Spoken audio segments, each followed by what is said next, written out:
ay tournées ay checkpoints des points donc ak ay barrières donc yooyu yëpp mais lii yëpp balaa màggal ci biir màggal ak après màggal ba pare ñu bàyyi xel surtout donc partout c'est important waaye dafa am ay zones comme ni ñuy wax dans les plans de protection am na ay zones sensibles c'est vrai mais il y a des zones névralgiques te jumaa bu mag bi dafa bokk ci zone névralgique donc ñu bàyyi ci xel ak marché Ocass ak aussi dëkkuwaay xalif général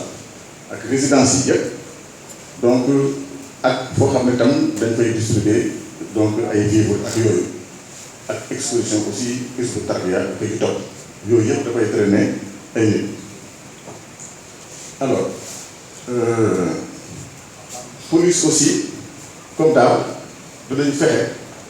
donc ñu jege askan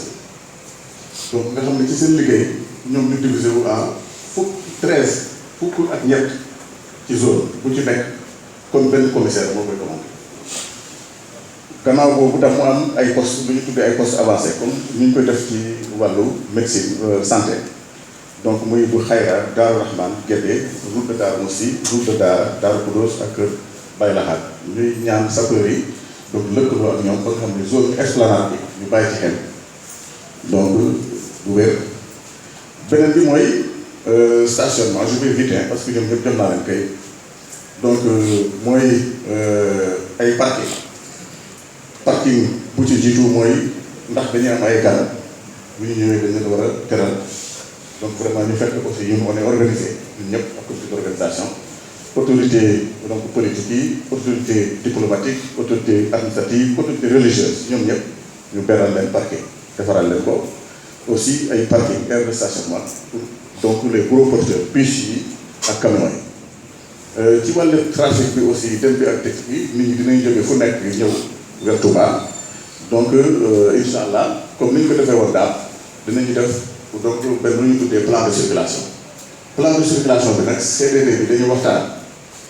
ñu ne plan de circulation daaw bi macha allah dañu bëggoon reconduire ko waaye tam ci biir wax bi am na fi mën di noté mooy donc mu am quelques recommandations yu nit ñi def donc arrêté bi dinañ ko jël incha allah à temps parce que nit ñi dañ koy sakku ñuy sakku tam ci police donc ngeen def ci communication comme ni nga doon defee dinañ ci dellu si ak université ordre mission yi aussi donc dañu waxoon nit ñi ñu spécifier ko ñu dinañ ci dellu parce que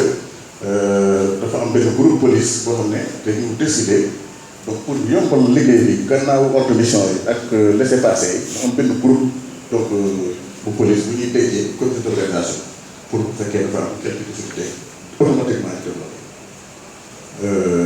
mooy moom laa def fii un groupe dédié au COGRT gannaaw boobu aussi mu ne nekk aussi des motards donc pour ñu nekk considéré ay flèches pour autorité religieuse loolu nag vraiment bëgg naa ci nit ñi bàyyi ci xel ndax man bésu màggal bi vraiment li dafa ci am difficulté loolu daanaka gan yu bëri bu ñu ñëwee préfecture la ñu jëmal la ci ñenn ñoom ne déjà foofu la ñuy jógee fayal donc généralement bu bloqué pour ñu mettre leen en rapport motards yi mën nañu dugal noonu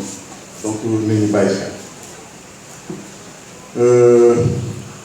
beneen bi mooy dina nécessité comme yeneen année rek maanaam man daf ko tuddee ay filtre ñetti xeetu filtre bu ci jiitu muy interdiction de circuler pour Jakarta noonu lañ ko kii woon daaw nag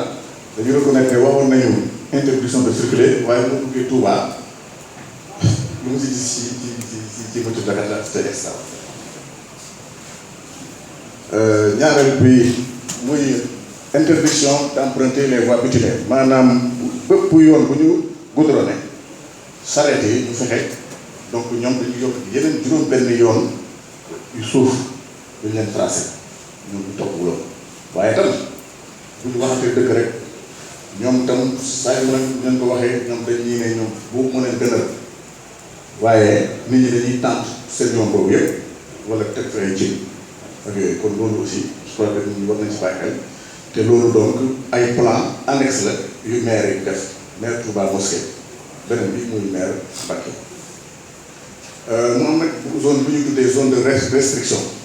foofu nag c'est pas étanche maanaam zone boo xam ne comme ni ñu ko doon defee rek ku yor laissez-passer boo yoree sa oto